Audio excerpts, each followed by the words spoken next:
It is 8:10. 12 years into a Conservative government of one kind or another, and amid a cost of living crisis and the revelation that laws were broken within Downing Street, this week was never going to be easy for the Conservatives.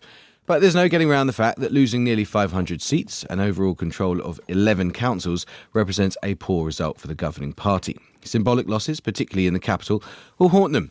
Moreover, the fault lines in their winning 2019 coalition have been highlighted anew. Messages and priorities that work in red wall seats don't always work elsewhere. In southern England, the Liberal Democrats made big advances in former Tory strongholds. Labour's gains across the country were somewhat overshadowed by the fact that Durham police are now reopening their investigations into Sir Keir Starmer's enjoyment of a beer last April. The mere fact of the Prime Minister being investigated by police was, of course, enough to prompt Sir Keir to call on the Prime Minister to resign. So, a bad night for the Conservatives, but not for now, and given Labour's ongoing challenges, not seemingly bad enough to prompt an attempt by Conservative MPs to replace their leader. Or is it? A little earlier, I spoke to Aaron Bell, Conservative MP for Newcastle-under-Lyme in Staffordshire. I won't lie to you, Amal, it did come up on the doorstep, on particularly some of those traditional Tory doorsteps. Not all of them at all, maybe 1 in 6, 1 in 7 traditional Tory voters, people we thought would be supporting us, had a real issue with Partygate. When I was knocking on those doors, I was often able to persuade them to vote for what is a very well-run council under the leadership of Simon Tagg and vote on the local issues, the investment that we've got coming into Newcastle. But there were some people who said they were going to sit on their hands and stay at home, and probably some people even who voted against us. So that's obviously something we've got to address, something we've got to win back. And you said in January that you don't support Boris Johnson as leader of the Conservative Party. How has this week changed or updated your position?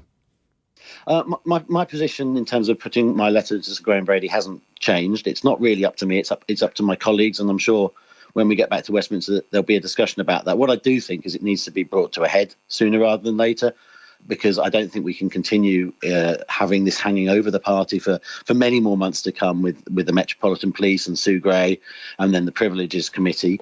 Lots of my colleagues I've seen have written to their constituents or said in their local press they're waiting for the Sue Gray report. I think that's a perfectly reasonable position to take, but we do need to bring this to a head one way or another so we can draw a line. But what does that mean in practice? Forgive me, what does that actually mean in practice? Are you talking about a Tory leadership contest? Because I just wonder what exactly your constituents would gain right now, given the cost of living crisis and everything else that's going on, from there being a Tory leadership contest. Well, I think you can see in the polling that unfortunately a lot of people have issues with the Prime Minister. And they'll have issues with the leader of the opposition as well, by the way, with Keir Starmer now being investigated by Durham police.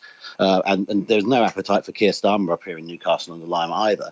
But is there really appetite for a Tory beauty contest right now? Isn't the urgent priority to get on with providing practical solutions to the fact that people are suffering hugely across the country because of what's going on with the economy?